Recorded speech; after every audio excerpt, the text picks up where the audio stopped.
అండగా పవన్ కళ్యాణ్. 2 తెలుగు రాష్ట్రాలకి సీఎం సహాయ నిధికి భారీ విరాళం.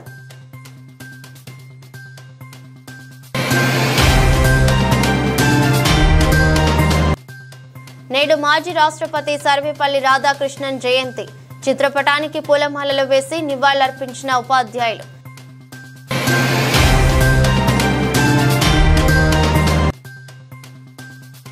కేన్స్ సంస్థ గుజరాత్ తరలిపోతున్నదన్నది వాస్తవం. పెట్టుబడుల విషయంలో రేవంత్ సర్కార్ ప్రజలకు నిజాలు చెప్పాలంటూ కేటీఆర్ డిమాండ్.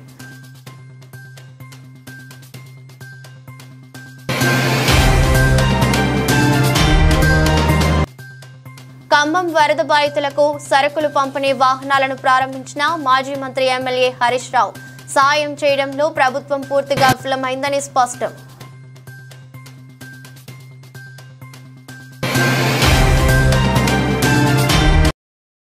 వార్డు బాట కార్యక్రమంలో మొదటి రోజు పురపాలక సంఘం కమిషనర్ శ్రీనివాసరావు పట్టణంలోనే మొదటి వార్డు సామకోటపల్లిలో పర్యటించారు.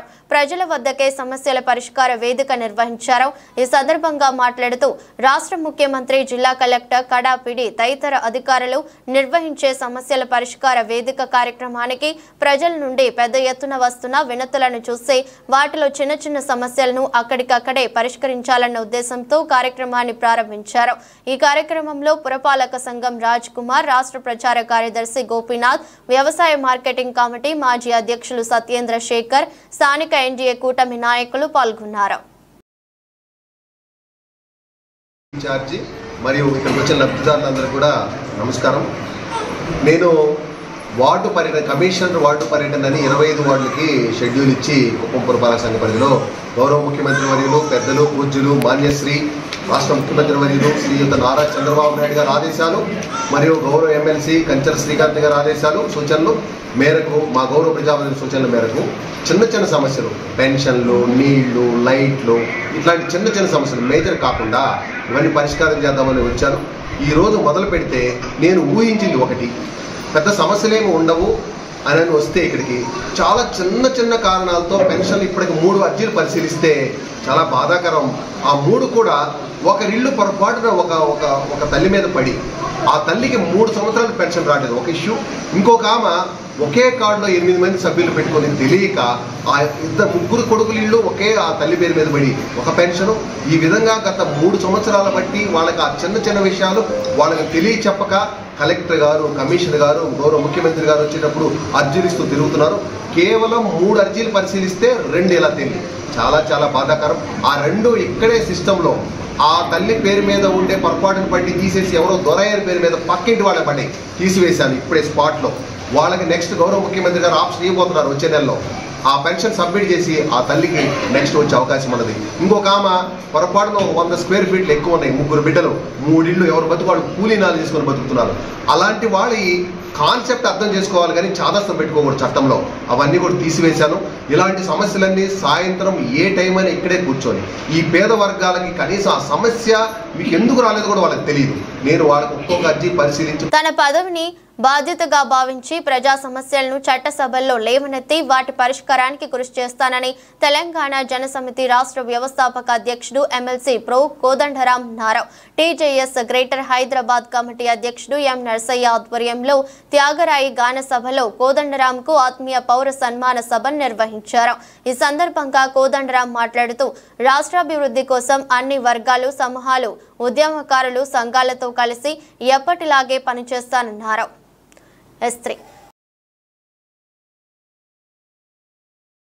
నిలబెట్టడం కూడా చాలా చాలా కీలకం. మాకు కూడా ఎందుకు మేము కాంగ్రెస్ పార్టీకి మద్దతు ఇచ్చినాం అంటే రాహుల్ గాంధీ గారు చెప్పిన ఒక ఆలోచన మాకు బాగా నచ్చింది.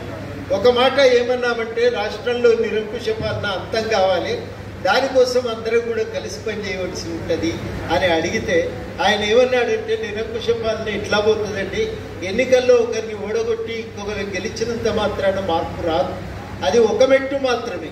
ఆ గెలిచిన తర్వాత సామాజిక అసమానతలను తొలగించినప్పుడే రాజకీయ సమానత్వం బతుకుతుంది, రాజకీయాల్లో ప్రజాస్వామ్యం బతుకుతుంది.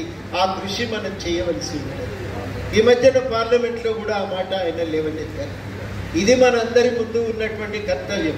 వాస్తవానికి పనులు చేయటానికి రాజకీయాలు కావాలా, పదవులు కావాలా అనే ప్రశ్న కూడా తలెత్తుతూ ఉంటుంది. మేము కూడా చాలా కాలం రాజకీయాలకు దూరంగా ఉంటేనే చాలా పనులు చేయగలుగుతామని ఆశించినాం. కానీ తర్వాత అర్థమైంది ఏంటంటే రాజకీయాలే మారకపోతే సామాజిక జీవితంలో ఎన్ని పనులు చేసినా అది గట్టుకురాలు మోసినట్టే ఉంటుంది తప్ప మనం ఒక మార్పును మాత్రం తీసుకురాలేమని. అందుకని రాజకీయాల్లోకి పోవటం అనివార్యం. ఆ రాజకీయ రంగంలో నిలబడి కొట్లాడితే తప్ప అక్కడ మార్పును మనం తేలేమని ఆ లక్ష్యంతో నిలబడ్డాం, కొట్లాడుతున్నాం. పైసల రాజకీయాల్లో మేము ఇంతకాలం నిలదొక్కుకోవటమే ఒక గొప్ప విషయం అని చెప్పి మేము భావిస్తూ ఉన్నాం. నైతికంగా ఒక ప్రభావాన్ని చూపగలిగేటువంటి స్థాయిలో పనిచేస్తూ ఉన్నాం. సమస్యలను లేవనెత్తగలుగుతున్నాం. చాలా బలంగా ఎజెండా మీద కూడా మేము లేవనెత్తి ఉంచినాం. చాలా సమస్యలు, నిరుద్యోగ సమస్యతో పాటు అనేక సమస్యలను లేవనెత్తడంలో, నిర్వాసితుల సమస్యలను లేవనెత్తడంలో, భూ నిర్వాసితుల గురించి ప్రత్యేకంగా ఎజెండా మీద నిలబెట్టడంలో చాలా కృషిని చేయగలిగినాం. అటువంటి అనేకమైన కర్తవ్యాలు నిర్వర్తించినాం. విద్యను ఒక ప్రాథమికమైన అంశంగా ముందుకు నిలబెట్టడంలో కూడా మా వంతు కృషి మేము చేసినాం. ఉద్యమ సహచరులందరికీ కూడా పేరు పేరున వందనం. ఇట్లా జరగకుండా రాజకీయాలను నడపడానికి ఒక ప్రయోగం లాగానే మీరు చేసి చూపించాలి అని ఒక సవాలు విసిరెండు మాకు చేసుకుంటున్నామంటే తెలంగాణ సమాజాన్ని సన్మానం చేసుకున్నట్లు. ఈరోజు కోదండరామ గారిని సత్కరించుకుంటున్నామంటే మొత్తం తెలంగాణ ఉద్యమకారులను సత్కరించుకున్నట్టు. ఈరోజు అందరికీ తెలిసే విధంగా ఒక సన్మాన కార్యక్రమాన్ని చేపట్టాలని నిర్ణయించి పెద్ద భారీ ర్యాలీ ప్రజల సాగర స్వాగతాలతోటి ఏర్పాటు చేశాం. ముషీరాబాద్ నియోజకవర్గంలోని ప్రజలందరూ కూడా స్వచ్ఛందంగా ముందుకొచ్చి బస్తీలో కాలనీలో ఉద్యోగ సంఘాలు, మున్సిపల్ సంఘాలు, అదేవిధంగా మరి ఉద్యోగస్తులు సందర్భంగా ఉపాధ్యాయులందరికీ ప్రత్యేక శుభాకాంక్షలు. జాతి గర్వించదగ్గ అధ్యాపకులు, ఉపాధ్యాయ వృత్తికి తలమానికంగా నిలిచిన భారత మాజీ రాష్ట్రపతి, భారతరత్న సర్వేపల్లి రాధాకృష్ణన్ గారి జయంతిని ఉపాధ్యాయ దినోత్సవంగా జరుపుకోవడం మనందరికీ గర్వకారణం. రేపటి పౌరులను మేధావులుగా, ఇంజనీర్లుగా, డాక్టర్లుగా, లాయర్లుగా జాతి నడిపే సమున్నత స్థాయిలో తీర్చిదిద్దే బాధ్యత, గురుతర బాధ్యతను పోషిస్తున్న అధ్యాపకులకు ఏమిచ్చినా రుణం తీరదు. సమున్నతమైన జాతి నిర్మాణంలో గురుతరమైన బాధ్యతను పోషిస్తున్న అధ్యాపకులను ఇందిరమ్మ రాజ్యంలోని ప్రజాప్రభుత్వం తప్పకుండా గుర్తిస్తోంది. వారి సేవలను సముచితమైన గౌరవాన్ని అందిస్తోంది. అందులో భాగంగానే దశాబ్దమున్నర కాలంగా పెండింగ్ లో ఉన్న అధ్యాపకుల ప్రమోషన్లు, బదిలీల సమస్యను ప్రజాప్రభుత్వం పరిష్కరించింది. అంతేకాక ఖాళీగా ఉన్న టీచర్ల పోస్టుల భర్తీ కొరకు మెగా నోటిఫికేషన్ ని కూడా ప్రజాప్రభుత్వం విడుదల చేసింది. విద్యార్థుల్లో జాతీయత స్ఫూర్తి, జాతి సమైక్యత భావాలను పెంపొందించేలా కృషి చేస్తున్న అధ్యాపకులు అందరికీ మరొకసారి ఉపాధ్యాయ దినోత్సవ సందర్భంగా శుభాకాంక్షలు.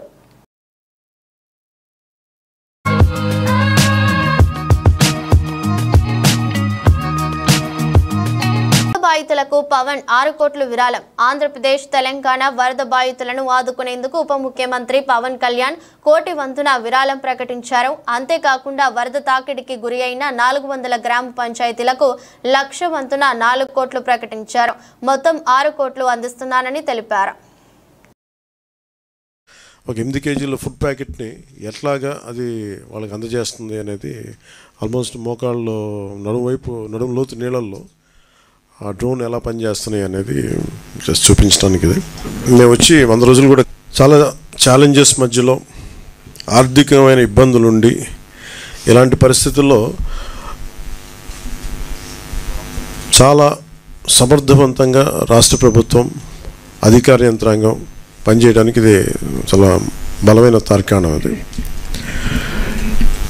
గౌరవ ముఖ్యమంత్రి శ్రీ చంద్రబాబు గారి అనుభవం ఇలాంటి విపత్తు సమయంలో చాలా బలంగా మనకి చూపిస్తూ ఉంది.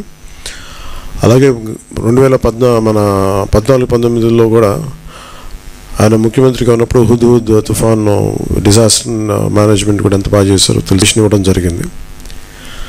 నిన్న కూడా 1 కోటి రూపాయలు డొనేషన్ ఇవ్వడం మనం ప్రకటించడం జరిగింది. త్వరలోనే అది ఆయన చేతికి అందజేస్తాను, సీఎం రిలీఫ్ ఫండ్కి. మెయిన్ ఇది అందరూ మాట్లాడుతున్నట్టు ఇది బుడమేరు పరివాహక, మనకి దీనివల్ల ఇంత విపత్తు సంభవించింది, విజయవాడకి శాపంగా మార్చినాయి అని. నిన్న అంటే ఒకటి నాకు చూస్తున్నా ఎట్లా వెళ్ళాలని అనిపించినప్పుడు ప్రత్యేకించి నేను క్షేత్రస్థాయిలో ఈరోజు అందరితో మాట్లాడుతున్నా ఒకటే అనిపించింది, ఇంకా చెయ్యాలి, దీనికి ఇంకొంచెం నా వంతు సహాయం సరిపోవట్లేదు, ఇంకా చేయాలనిపించింది. సో దాదాపు 400 పంచాయతీలు అనుకుంటే నేను ఒక్కొక్క పంచాయతీకి వ్యక్తిగతంగా నా తరపు నుంచి 1 లక్ష రూపాయలు డైరెక్ట్ పంచాయతీకి వెళ్ళేలాగా ఎలాగ ఉండాలి అనేది అనుకుంటున్నాను. దాన్ని ఆ మోడాలిటీస్ ఏంటనేది ప్రిన్సిపల్ సెక్రటరీ గారి దృష్టికి ఇందాక మాట్లాడాను. ఇది డైరెక్ట్గా పంచాయతీలకు వెళ్ళాలి. మన 10,000 రూపాయలు 25,000 రూపాయలు ఎలాగా డైరెక్ట్ పంచాయతీ నిధుల్లో పడ్డాయో అలాగే ఈ 1 లక్ష రూపాయలు కూడా ఇది ఎంత సహాయం అవుతుందో తెలియదు, కానీ కనీసం ఆ పారిశుద్ధ్య పనుల కన్నా పనిచేస్తే ప్రభుత్వం మీద కొంచెం భారం తగ్గుద్ది. ఆ ప్రభుత్వం ఉన్న డబ్బు కనీసం కొంత ఒక రోడ్డుకి పనిచేస్తాయి. సో నా సైడ్ నుంచి నేను ఇచ్చే 400 పంచాయతీలకి ఈ 1 లక్ష రూపాయలు చొప్పున కనీసం పారిశుద్ధ్య పనులకు కొంచెం సహాయకారిగా ఉంటుంది అనేది. అలాగే మా ఉద్యోగులందరూ కూడా, మా పంచాయతీరాజ్ ఉద్యోగులందరూ కూడా, ఆర్డబ్ల్యూఎస్ ఉద్యోగులు అలాగే పీడబ్ల్యూడీ అందరూ కూడా వచ్చి ఈ రోజున మాకు నిలబడ్డందుకు మనస్ఫూర్తిగా ధన్యవాదాలు తెలుపుకుంటూ, అలాగే మన పక్క రాష్ట్రం, మన సోదర రాష్ట్రం అయిన తెలంగాణకు కూడా నేను 1 కోటి రూపాయలు నిధిని నేను విరాళంగా ప్రకటిస్తున్నాను. అది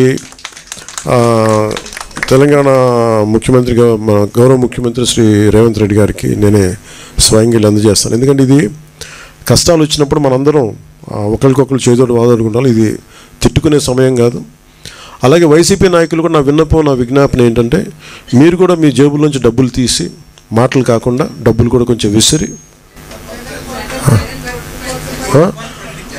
సంతోషం అండి. అంటే ఎవరు స్ఫూర్తి చేసినా పర్లేదు, ఆయన చేసినా నేను చేసిన అట్లా కాదు. కానీ నా ఉద్దేశం ఏంటంటే, ఈ సమయంలో పిచ్చి మాటల కంటే కూడా బాధ్యతతో ఉన్న పనులు చాలా మంచిగా చేస్తాయి నా ఉద్దేశం. అందుకని ధన్యవాదాలు తెలియజేసుకుంటూ, ఇలాంటి విపత్తు సమయంలో మీడియా సోదరులు, మిమ్మల్ని సోదరిమణులందరికీ కూడా, మా సిస్టర్స్కి కూడా I'm grateful to you all. నిజంగా అంటే క్షేత్రస్థాయిలో మేము ఆ రిపోర్ట్స్ తెప్పించుకుంటున్నామంటే, ప్రతి విజువల్ తెప్పించుకుంటున్నామంటే అది మీ అందరి సహాయ సహకారాలు, మీ యాజమాన్యాలకి లేదంటే మిమ్మల్ని లీడ్ చేసే ఎడిటర్స్కి అందరికీ పేరున ధన్యవాదాలు తెలుపుకుంటూ సెలవు తీసుకున్నాను. Thank you. శ్రీవారి భక్తులకు మరింత రుచికరమైన లడ్డు ప్రసాదాలు అందించేందుకు నాణ్యమైన ఆవు నెయ్యి కొనుగోలు చేస్తున్నట్లు టీటీడీ ఈవో జె శ్యామలరావు చెప్పారు. తిరుపతిలోని టీటీడీ మార్కెటింగ్ గోడౌన్ వద్ద బెంగళూరుకు చెందిన Karnataka cooperative milk producers federation limited నుండి కొనుగోలు చేసిన నెయ్యి లారీ తిరుపతి నుండి తిరుమలకు బయలుదేరింది. ఈ సందర్భంగా ఏర్పాటు చేసిన పూజా కార్యక్రమాల్లో ఈవో శ్రీ జె శ్యామలరావు అధికారులతో కలిసి పాల్గొన్నారు. ఈ సందర్భంగా ఈవో మీడియాతో మాట్లాడుతూ, లడ్డూ నాణ్యతపై ప్రత్యేక దృష్టి పెట్టామని, నాణ్యమైన నెయ్యి ద్వారా లడ్డూ నాణ్యత పెరుగుతుందని నిపుణులు తెలిపారన్నారు. గతంలో నెయ్యి సరఫరాదారులు నాణ్యత, రుచి, వాసన లేని ఆవు నెయ్యి సరఫరా చేశారన్నారు. టీటీడీలో నెయ్యి నాణ్యత పరిశీలించేందుకు సరైన ల్యాబొరేటరీ లేదని, ప్రైవేటు ల్యాబొరేటరీ సౌకర్యం ఉన్నా పరిశీలించలేదన్నారు. టీటీడీలో నూతనంగా అత్యాధునిక ల్యాబొరేటరీ ఏర్పాటు చేస్తున్నట్లు తెలిపారు. ఇందులోని సిబ్బందికి మైసూరులో శిక్షణ ఇస్తున్నామన్నారు. విజయవాడ, హైదరాబాద్ తదితర ప్రాంతాల్లో కురుస్తున్న భారీ వర్షాల కారణంగా తిరుమల శ్రీవారి దర్శనానికి విచ్చేసే భక్తుల సంఖ్య గణనీయంగా తగ్గిందన్నారు. భక్తుల విజ్ఞప్తి మేరకు టీటీడీ స్థానిక ఆలయాలు, సమాచార కేంద్రాలలో కూడా శ్రీవారి లడ్డూ ప్రసాదాలను విక్రయిస్తున్నట్లు చెప్పారు. ముఖ్యంగా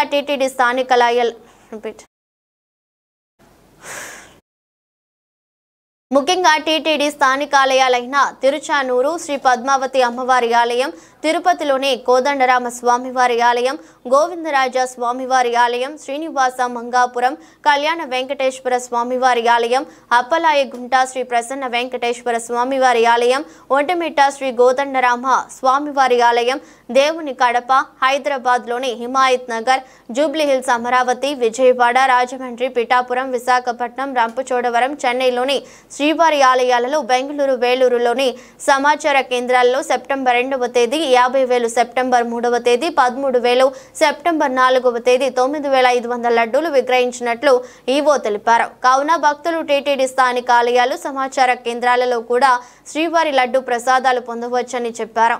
ఈ కార్యక్రమంలో అదనపు EO Shri CH Venkaiah Chowdary, JEO Shrimati Gautami, CVSO Shri Sridhar, deputy EO Shrimati Padmavathi, Nandini, dairy liaisoning officer Shri Mallikarjun Reddy, ఇతర అధికారులు పాల్గొన్నారు. లడ్లు డిస్ట్రిబ్యూషన్ గురించి పాలసీలో ఏమాత్రం చేంజ్ లేదు. దర్శనం చేసుకొని టోకెన్ ఉన్న భక్తులకి ఉచితంగా ఒక లడ్డు వస్తుంది. దాంట్లో అదనంగా 4 నుంచి 5, 6 కూడా వాళ్ళకి అవసరాన్ని బట్టి అందించడం జరుగుతుంది. అదేవిధంగా అవైలబిలిటీలో ఏమాత్రం తక్కువగా లేవు. సో అయితే లడ్లకు సంబంధించి మేము చేసిన కొద్ది పరిశోధనలో కానీ మా దృష్టికి వచ్చిన విషయాలన్నింటినీ కూడా పరిగణలో తీసుకొని ఒక చిన్న మార్పు చేయడం జరిగింది.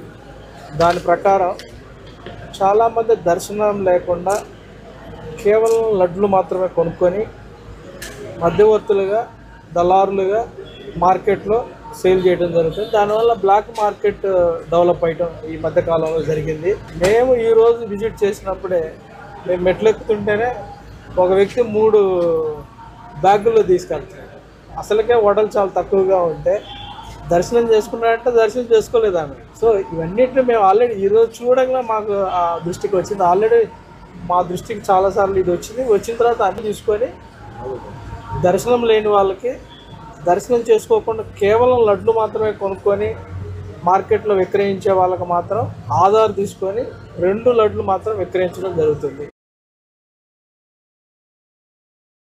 వెల్ఫేర్ విద్యాలయాల్లో పనిచేస్తున్న 6,200 మంది పార్ట్ టైం టీచర్లు, పార్ట్ టైం లెక్చరర్లు, డిఈఓలను ఏకకాలంలో విధుల నుంచి తొలగించడంపై ముఖ్యమంత్రి రేవంత్ రెడ్డికి బహిరంగ లేఖ రాసిన మాజీ మంత్రి హరీష్ రావు, బీఆర్ఎస్ అధికారంలో ఉన్నప్పుడు రెసిడెన్షియల్ పాఠశాలలో ఎస్సీ, ఎస్టీ, మైనార్టీ విద్యార్థులకు ఐఐటి, ఎన్ఐటి కోచింగ్ కూడా అందించే వాళ్ళం.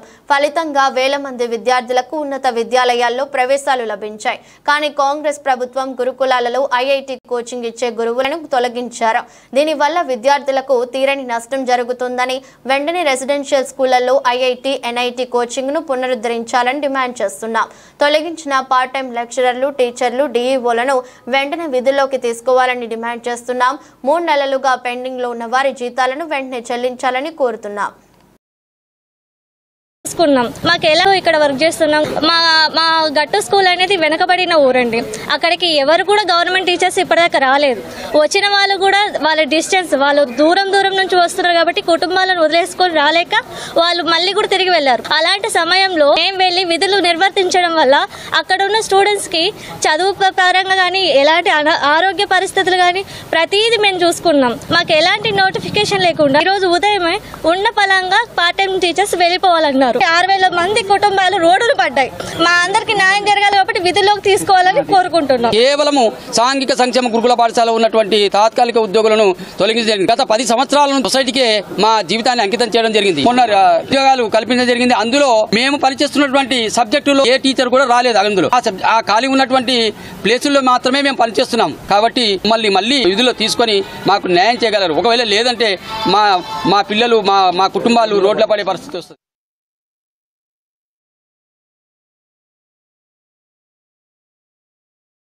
తెలంగాణ నుంచి కేన్స్ టెక్నాలజీ సంస్థకు చెందిన అత్యంత అధునాతమైన యూనిట్ గుజరాత్ కు తరలిపోతుందన్నదే నిజమని కేటీఆర్ అన్నారు. ఈ అంశానికి సంబంధించి నేను ట్వీట్ చేసిన తర్వాత గౌరవ మంత్రి గారు ప్రజలకు తప్పుదో పట్టించేలా కేన్స్ సంస్థ తెలంగాణలోనే ఉంటుందన్నట్లుగా ప్రకటన చేశారని మండిపడ్డారు. నిజానికి కేన్స్ సంస్థ తెలంగాణలో 3 యూనిట్లను స్థాపించేలా ఒప్పించి వారికి అన్ని అనుమానుతులను ఇచ్చామని చెప్పారు. సాధారణ ఎలక్ట్రానిక్స్ తయారీ యూనిట్ ఒకటి కాగా అత్యంత అధునాతమైన కొంకర కలాన్ లో ఏర్పాటు చేయాల్సి ఉంది. మరొకటి పీసీబీ యూనిట్ను వరంగల్లో ఏర్పాటు చేసేందుకు ఆ కంపెనీని ఒప్పించామని చెప్పారు.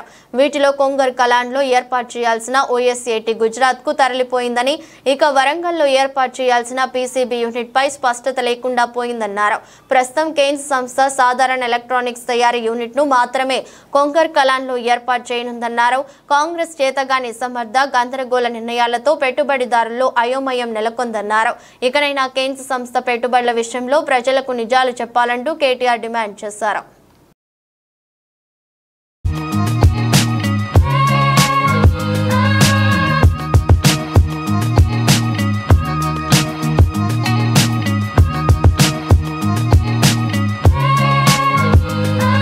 డీజీపీ కార్యాలయంలో అడిషనల్ డీజీ మహేష్ భగవత్ కు మెమోరాండం ఇచ్చిన బీఆర్ఎస్ ఎమ్మెల్యేలు KP Vivekananda, Madhavaram Krishnarao. MLA KP Vivekananda రాష్ట్రంలో అటవిక పాలన నడుస్తుందనడానికి నిన్న ఖమ్మంలో బీఆర్ఎస్ నేతలపై జరిగిన దాడులే నిదర్శనం. సీఎం రేవంత్ రెడ్డి కనుసన్నల్లో ఖమ్మంలో మాపై దాడి జరిగింది అంటూ మండిపడ్డారు. భవిష్యత్తులో ఇలాంటి ఘటనలు జరగకుండా గట్టి చర్యలు తీసుకోవాలని కోరాం. శాంతి భద్రతలు పరిరక్షించేలా వెంటనే స్పందించాలని విజ్ఞప్తి చేశాం. అలర్ట్ చేశారు. కేసీఆర్ గారి పరిపాలన ఉన్నప్పుడు మాకు శిబిరాలు ఏర్పాటు చేశారు. మాకు నిత్యావసరాలు కాదు, తిండి తిప్పలు చూసినారు. ప్రత్యేకమైన శిబిరాలు ఏర్పాటు చేసి మా బాగోగులు చూసినారు. మాకు ముందే అలర్ట్ చేశారు. కానీ ఈ ప్రభుత్వం విఫలమైందని చెప్పి వారి ముఖం మీద చెప్పినప్పుడు దాన్ని తట్టుకోలేక, జీర్ణించుకోలేక బీఆర్ఎస్ పార్టీ తరఫున మీ బృందమందరం వెళ్తే కూడా ప్రజల నుంచి మాకు వచ్చేటువంటి ఆదరణను చూసి తట్టుకోలేక వారే ప్రత్యక్షంగా ప్రణాళిక రూపొందించి మరి అక్కడికి రౌడీలని, కాంగ్రెస్ రౌడీలని గుండాలను పంపించి మా పైన దాడికి యత్నించే సంగతిని సందర్భంగా మీ అందరికి మనవి చేస్తా ఉన్నాను. కాబట్టి దీనిపైన తక్షణం మరి చర్య తీసుకోవాలా, చట్టపరమైనటువంటి యాక్షన్ తీసుకోవాలా అని మేమందరం కూడా ఎమ్మెల్యేలు ఈరోజు కలిసి మరి అడిషనల్ డీజీ మన మహేష్ భగవత్ గారిని, లా అండ్ ఆర్డర్ భగవత్ గారిని కలవడం జరిగింది. తప్పకుండా వారిపైన చర్య తీసుకుంటామని చెప్పి హామీ ఇవ్వడం జరిగింది. నిన్న కూడా ఎఫ్ఐఆర్ చేశాం. ఎవరైతే కారకులున్నారో వాళ్ళు చేశామని చెప్పారు. మా బాధ అంతా కూడా ఏంటంటే ఈ దాడి కార్యక్రమం అంతా కూడా పోలీస్ సమక్షంలో జరిగింది. అక్కడ ఉన్నటువంటి ఇన్స్పెక్టర్ గారండి, అక్కడ ఉన్న పోలీసులు కానీ వారిని వారించే ప్రయత్నం జరగలేదు.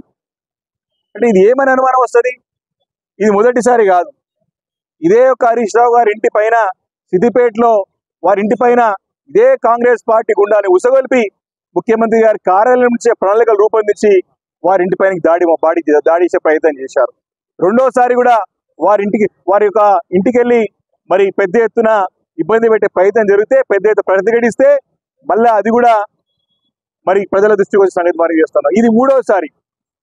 అంటే ప్రజాస్వామ్యంలో విపక్షాలను ఎదుర్కోలేక, చెప్పే దమ్ము లేక, మేము అడిగే ప్రశ్నలకి సమాధానం లేక ఈ రకంగా డైవర్షన్ పాలిటిక్స్, ఈ రకంగా పక్కదారి పట్టించే ప్రయత్నం చేస్తారని చెప్పడానికి ఎలాంటి సందేహం లేదు. మరి అక్కడ కూడా చాలా స్పష్టంగా ఎవరైతే వ్యక్తి దాడి చేసి కర్ర తీసుకొని వచ్చినటువంటి వ్యక్తి ఎవరైతే ఉన్నారో చాలా క్లియర్గా ఇట్లా లాఠీలు పట్టుకొని మా కార్ పైనకి వచ్చే సంగతి. ఒకటే ఒక వ్యక్తి, ఇద్దరు వ్యక్తులు వేరే ప్రాంతాలకు వెళ్ళి వచ్చి మరి అక్కడ దాడి చేసే ప్రయత్నం చేశారు. వాళ్ళు ఎవరయ్యా అంటే ప్రత్యక్షంగా ఈ రకంగా పోలీస్ ఇన్స్పెక్టర్ గారి పైనే, భుజం పైనే చేతేసి ఒక గుండా, ఒక రౌడీ మరి చేస్తున్నాడంటే ఈరోజు రాష్ట్రంలో ఏ రకమైన శాంతి భద్రతలు కాపాడుతున్నారు ముఖ్యమంత్రి గారు అని ప్రశ్నిస్తా ఉన్నాం. ఇంత క్లియర్ గా పోలీస్ ఇన్స్పెక్టర్ గారి పైనే వారు వారిస్తూ ఉంటే వారిపైన భుజం మీద చేయి వేసి మరి వారు ఆడే నాటకం, రౌడీ షీటర్ ఆడే నాటకాన్ని మరి ప్రభుత్వం ప్రోత్సహిస్తుందా అని ప్రశ్నిస్తూ ఉన్నాం. ఈ వ్యక్తులు ఎవరో కాదు, సాక్షాత్ ఎవరు శిబిరంకెళ్ళి వచ్చినారు, యొక్క సహాయ సహకారం తీసుకొని ఆ 9 ప్రాణాలు కాపాడిన సంగతిని నేను గుర్తు చేస్తా ఉన్నాను. ప్రజలందరూ ఏఐసీసీలో ముఖ్యమంత్రితో ఐబీఎం వైస్ ప్రెసిడెంట్ డానియల్ కాంబెట్టి అయ్యారు. ఏఐలో భవిష్యత్తు అవకాశాలు, కొత్త ఆవిష్కరణలపై చర్చించారు. మరియు హెచ్ఐసిసిలో ముఖ్యమంత్రితో Yotta infrastructure solution LLP CEO Sunil Gupta గారితో కూడా భేటీ అయ్యారు. హైదరాబాద్లో జీపీయూ ఆధారిత ఏఐ క్లౌడ్ ఏర్పాటుతో భాగస్వామ్యంపై చర్చించారు. నమస్తే.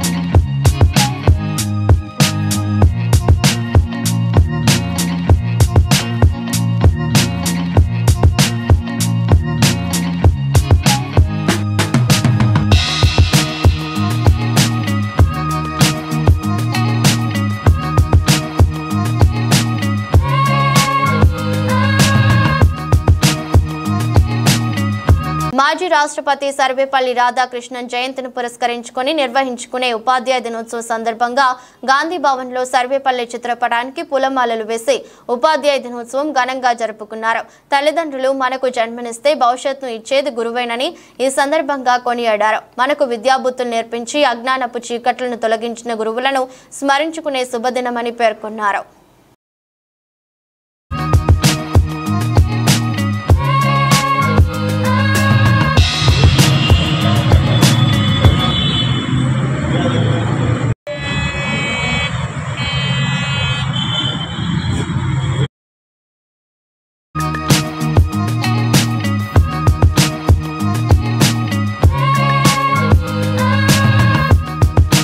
సెక్షన్ లో డబుల్ లైన్ ట్రాక్ మరియు ఇంటికన్నే కే సముద్రం సెక్షన్ లో సింగిల్ లైన్ ట్రాక్ పునరుద్ధరణ పూర్తి.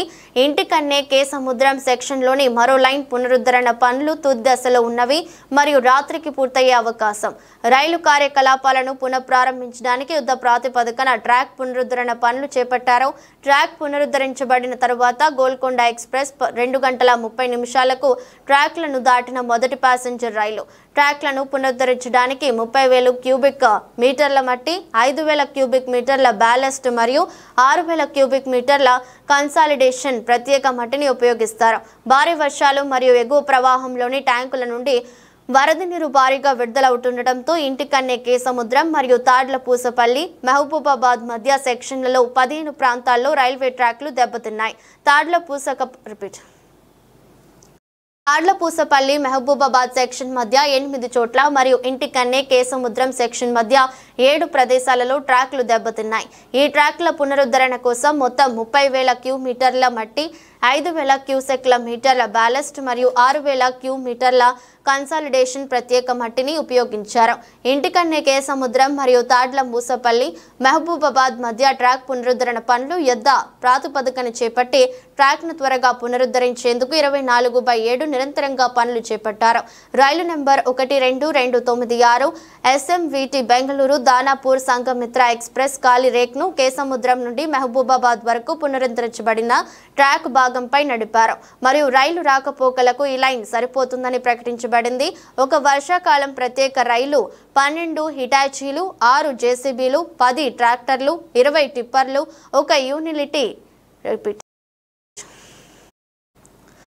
యూటిలిటీ ట్రాక్ వెహికల్, ఒక డ్యూమాటిక్ ట్యాంపింగ్ మెషిన్, ఒక డైనమిక్ స్టెబిలైజేషన్ మెషిన్, ఒక మల్టీపర్పస్ ట్యాంపరింగ్ మెషిన్ మరియు దాదాపు 350 మంది నైపుణ్యం కలిగిన కార్మికులు పునరుద్ధరణ పనులను పూర్తి చేయడానికి ఈ విభాగంలో పాల్గొన్నారు. Chief general engineer Shri SK Sharma, Secunderabad division senior divisional engineer, deputy chief engineer మరియు నిర్మాణం, సికింద్రాబాద్లోని Gati Shakti unit deputy chief engineer మరియు ఇతర ఉన్నతాధికారులు తాడ్లపూసపల్లి వద్ద సంఘటనా స్థలంలో మకాం వేసి పునరుద్ధరణ పనులను పర్యవేక్షించారు.